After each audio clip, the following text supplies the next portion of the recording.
Good day, family. Peace, love, and light to you all. Wherever you may be watching this from in the world, I'm wishing you joy, happiness, and just internal bliss. So, today, I quickly want to talk to you about the beast. The beast that we hear about or that we've heard about that everyone is so afraid of. But before I get into the topic of the beast, don't forget to like and to subscribe to the channel so that you may get more videos in future. Okay, so now when we speak about the beast, people tend to think that it is a physical entity. A lot of people tend to think that it is a man with horns under the ground with a tail, and they're like, oh, it's some Hollywood star that's gonna be deceiving people. The Antichrist. It's the beast. It's all one big conspiracy. But today I want to shine light on what the true beast is. And once you know this, you will be liberated, because without the knowledge of the beast, you can't truly have the knowledge of the Christ, or you can't cultivate the Christ within you. Because what the Christ is a universal energy. It's a universal force that is a potential for all men to cultivate. It is basically a remedy.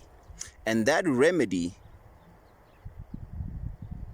or the purpose of that remedy, is to liberate all men from the beast, which every man, woman, and child are. Let me say that again. The purpose of the Christ energy is to liberate all men, women, and children from the beast that they themselves actually are. This is the beast, the body. If you read the book of Revelations, they say that, behold, that the beast, it had a number, and it was a number of a man, and it was 666.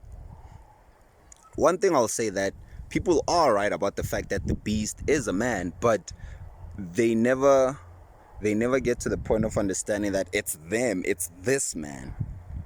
In the case of whoever's watching this, it's you the beast, when you are still unconscious of the divinity within. Then you are acting, or you are living out as the beast, because you are still being controlled by the five senses: taste, touch, sight, sound, and smell. You are still a reactor, not a doer. You are still controlled by the zodiac, by the animal side, by the beastly nature of yourself. Now, when you read the holy texts, any holy text, the Bhagavad Gita, the Bible, the Quran, any holy text, the problem with the churches is that there's actually nothing wrong with the message within the text themselves.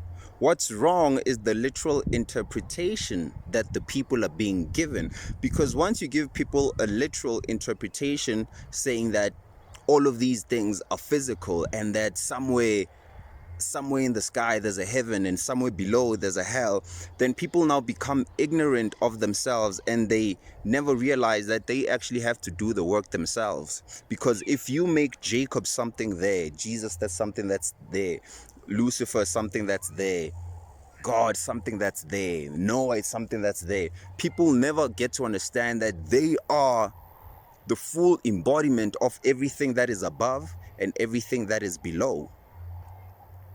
They say, there's an ancient Kemetic or African Egyptian saying that says, man, know thyself and you shall know God and the universe. Because the moment you know yourself, then you know that you have all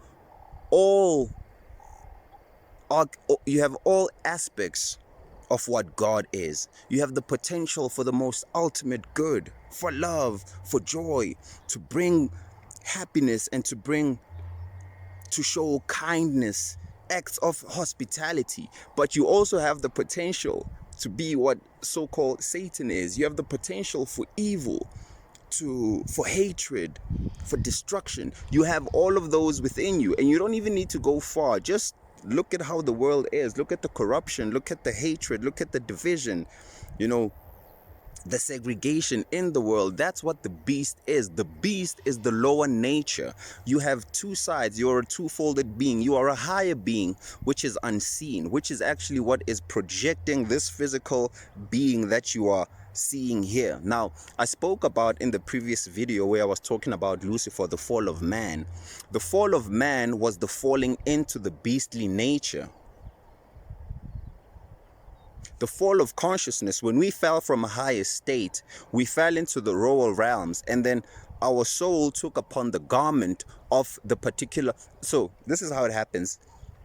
The soul wears garments of the particular plane that it's residing in. They are planes invisible to the two eyes, but exist, that have a different form of nature or a different form of matter.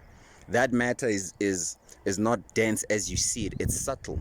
Just like how I was speaking about that, you have an etheric body, you have an astral body. There are different planes of dimensions. Like this is a physical plane. So hence your soul is wearing a physical garment to be able to touch, see, and have the experience of this particular place. This is the densest body that you have. You have multiple bodies. Now, the problem with this body is, once the soul wears the garment of flesh, because of its density, it causes the soul to forget itself, and thus then amnesia comes upon the soul. And then now the soul walks around thinking that it's the body until such a time that the Christ energy rises, or the person has to raise themselves up to a point of awareness where they now become aware that they are not the body but the one in the body. When you think you are the body, you are the beast, because your acts will be of a beastly nature. All you will be concerned with is survival, sex, power, acquiring and getting more material things. That's all that you will be thinking about, because that's what this body is about. But this body is more than that. This is the temple of God. This is the temple of God, which in itself is divine, and at the same time is very evil and beastly, because the killings and the hatred and all of these things, those are the results of what the beast is. Now, in the book of Revelations, they say that, behold, the number of the man was 666. Now, when the carbon molecule is actually made up of 6 protons, 6 neutrons, and 6 electrons. Carbon is what makes things black, the dark body, the darkness. This dark body, or this physical body within itself, that's the number. That's the number of the man, the number of the beast. It's you. It's carbon. That's what the beast is. You have a carbon-based body. 666, 6 protons, 6 neutrons, 6 electrons. That's the building molecule for this carbon-based body. That's what the beast is. That's what you must overcome. That's why when you look at the zodiac signs, it's a circle of animals, right? It's a circle of animals, which they say that Jesus had 12 disciples. Those are the zodiac signs. Jesus is the 13th sign, and the 12 signs are the disciples, or the disciplines. You are the Christ, and you are as well as the disciples, which you must discipline. The 12 disciples are the 12 faculties of man, or the 12 powers of man, because in your head you have what we call 12 cranial nerves, which deal with certain things: sensory perceptions, motor perceptions, things that control your senses or your movement, and they also control how you think and how you act. Now, you must master that. Sexual impulses, greed, lust, those things are what the Christ energy liberates you from, because falling into the lower nature was falling into the garment of flesh, and in your falling into the garment of flesh, you took upon this heavy vessel. This is a heavy vessel. You are operating heavy machinery, but now this heavy machinery is running you, and you should be running it. That's what the beast is. When they say the mark of the beast, they were talking about the falling of the higher beings into the physical nature. On your marks, get set, ready, fire, go. The moment that that race began, that on your marks get set, and we descended down, that was the moment that we began to dabble with the beast. The beast are the lower forces of the universe, the lower chakras that you must overcome. The vices, the vices that you must turn into virtues. You have 7 vices or 7 chakras that you must turn into 7 virtues. The 7 chakras, when you don't open them, they run you. Survival, root chakra. It deals with fear. That's a lower emotion. You must overcome that and become fearless. Sexuality, the second chakra, that deals with what? Sexuality, creativity. If you can't control that, it becomes lust. You must overcome that. It's a beastly emotion. Power, solar plexus, third chakra. You must overcome that. It deals with willpower, but then if you don't, it controls you. It becomes what? Greed. Heart chakra, love, connection, understanding, abundance. If you don't, it rules you. It's grief. It controls you. You must overcome that.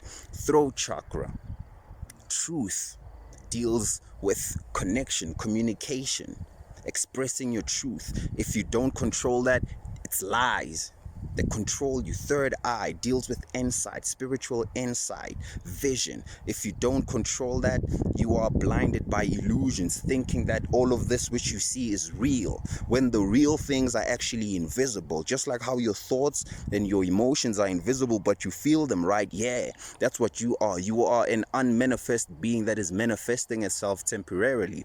Crown chakra deals with what? Higher consciousness, higher connectivity, detachment from the physical world. If it controls you, if it is uncontrolled, it attaches you to here, and then now you are attached to physical things. So then the beastly body controls you. Now the Christ energy, or the Kundalini energy, as it rises up, it opens up these seals and then reawakens you to your higher self. It reminds you. Christ said, I will bring you to the remembrance of yourselves, the remembrance of who you were before the fall. The fall of man was a fall into matter. The fall of man was a fall of consciousness, the fall of Lucifer into the lower realms, to come and walk around here so that we may experience all possibilities or all potentials of what God is. We had to experience all sides of God to actually show that when they say that with God everything is possible, indeed everything is possible. In fact, everything is so possible with God that even God can forget that it is God, and that's what you are. You are the part of God that forgot itself. You forgot your divinity, and now you must rise from the beastly nature. And by you overcoming the beast, Christ said that the last thing that I will conquer is death. Not physical death like how you see it, because death is actually when someone dies, they are actually becoming alive. And when someone is born, they're actually dying, because your true nature is spiritual. It's not physical. So when you are born, you die in spirit and you get born in flesh. When you die in flesh, you get reborn into the spirit. So now you, while you are alive, must overcome the beastly nature and awaken before you actually die in the body, and remember your true nature. That's what Christ means. Death is ignorance of your divinity. That's true death. That's the beast. That's this body. It controls you. So now you must control it. So the topic of the beast is very profound. And here's another thing. When you project out the beast to be something outside of you, you never actually understand that you must do the work. You project things externally. You blame an external Satan, and you thank an external God, when all of these things are happening inside of you. When something happens in your life, when someone will say something amazing will happen to someone, and say, oh, thank you, Jesus. Oh, thank you, Buddha, or whoever the God they call to. You are just calling to a force that exists within you, and you are giving it a particular name. When something bad happens to people, like, Satan made me do this. Nah, it's your way of thinking, your way of feeling. That's what did that. When something good happens, your internal force did that. And you just give it a name. You call it Jesus, you call it Buddha, you call it Krishna, you call it Heru, you call it Muhammad, you call it whatever name. But it's a force that is within all of us. All of us have a little light inside of us that we must spark. This little light of mine, I'm gonna let it shine. That's this light. Christ said, thy eye must be one. If the eye is full of light, then the whole body will be full of light. Light is information. It's knowledge. Ignorance is darkness. That's what the body represents. This is the shadow. We are actually the shadow of God. We are the shadow of God in these beastly bodies that we must overcome. And once we know that we are the beast, we can do the work ourselves. Because when you say that, oh, Christ died on the cross for me 2,000 years ago, you think that you have nothing to do. Hence, you become lazy and you just go around going to work, coming back, watching TV, sleeping. And then you repeat the cycle till you die, thinking that there's nothing for you to actually do. You think that you don't have to read scriptures and decode them. You think that you don't have to go inside of yourself and heal generational curses. You think that you don't have to find the things that made you a bad person. What do you have? Are you spiteful? Are you angry? Are you quick to become jealous? What are you? Those are things that you must work upon yourselves. You must admit those, like, oh my word, these are my weaknesses, and you must turn those into strengths, or you must shine light on those things, because these things, these weaknesses, they are not actually you. They are thought forms that come with the physical body, the etheric body, the astral body. You have many bodies, as I said, and the higher up you go in consciousness, you get to now take off the heavier garments. You know what life is like? You know when you go to the ocean and people wear a deep diving suit, and then they swim to the depths of the ocean, and they have to wear a suit because there's pressure there. This is what the body is. It is a pressure suit that you are wearing in the lower realms. You are actually right now under pressure of density, lower vibrations, lower frequencies. You are wearing heavy material that you must alchemize. You must become the phoenix that rises from the ashes. The ash is the body, the dark body, the 666, the burnt vessel, the dark vessel. And as you raise that hot serpentine fire up your spine through the 33 vertebrae into the head, illuminating the crown chakra, popping out of your head back into the cosmos where that energy came in when you were a baby. That soft spot, that's when your soul entered, or that's where a part of your soul was entering into your head before it hardened to go down your spine to come rest at the base of the spine, awaiting for you to illuminate it through higher knowledge, through love, through understanding. And once you do that, you raise that energy back up, and then it pops out of your head, and then you are connected with the universe, and you are freed from the realm of death, which is the physical world, which represents the beast. The beast is the body, because the body is made up of the material that the earth is made out of. That's what the soul does. It wears the garments of where it goes. So by knowing this, you get to now know that there's work for you to do. There's work for you to do. You can't be lazy. You think, it says in John chapter 10 verse 20, John 10 verse 34 to 36, that know ye not that ye are gods? You can't just be a god and sit around and watch television. There's things that you have to do, and those things, that work is mental, that work is emotional, that work is internal. And it's heavy work. That's why people ignore it. That's why we do so much. We want to go to movies, always be going out with friends, drinking, smoking, all of these things, having stimulants, because we know that once we sit in silence, then the noise begins to come. But that noise, you should not be afraid of it. Don't identify with the noise. Watch it, observe it. And once you do, then you will see that you are actually the observer.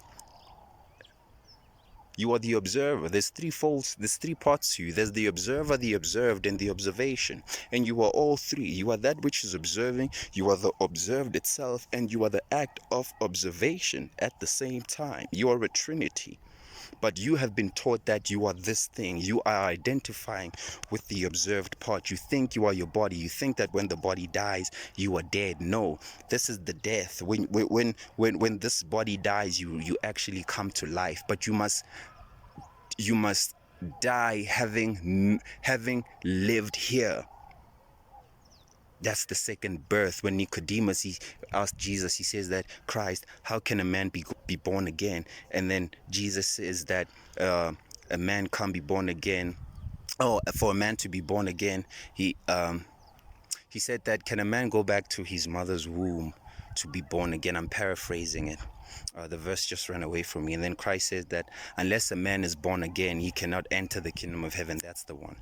How can you be born again? Because you're already born. You are born again of the mind, because the mind is a womb. This is a womb. Just as you were in your mother's womb for 9 months in the darkness, this is a womb. Your brain is actually encased in darkness. It's a womb in here. And within that womb, there's a potential light that can be sparked. That's your eternal light. Once you turn on that light, you will not need the light of the stars and the moon, as it says in Revelations chapter 22. You will be the light. You will be the Christ. But you have to cultivate that energy. You have to discipline the beast. You must become Jacob.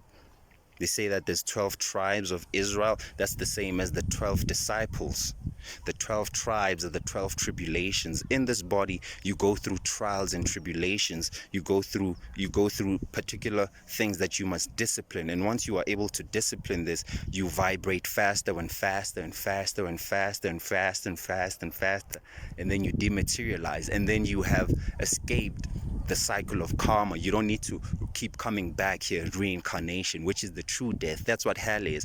Dying and coming back, and never actually understanding. You have lived many lives before. This is not your first life. You've lived many lives. But when you never get to understand that you keep living over and over again, then you are dead. That's hell.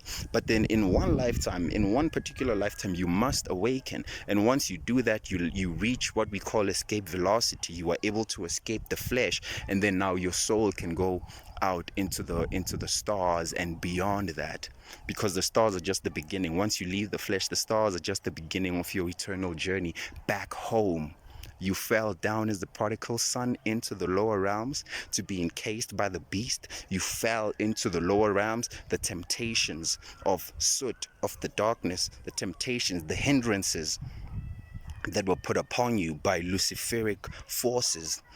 And by these things being put upon you, they're not nice, but they're actually giving you a chance to understand love in a different way. So you are the beast that must rise into a higher, or you are the beast that must be transformed. You are coal, carbon, black.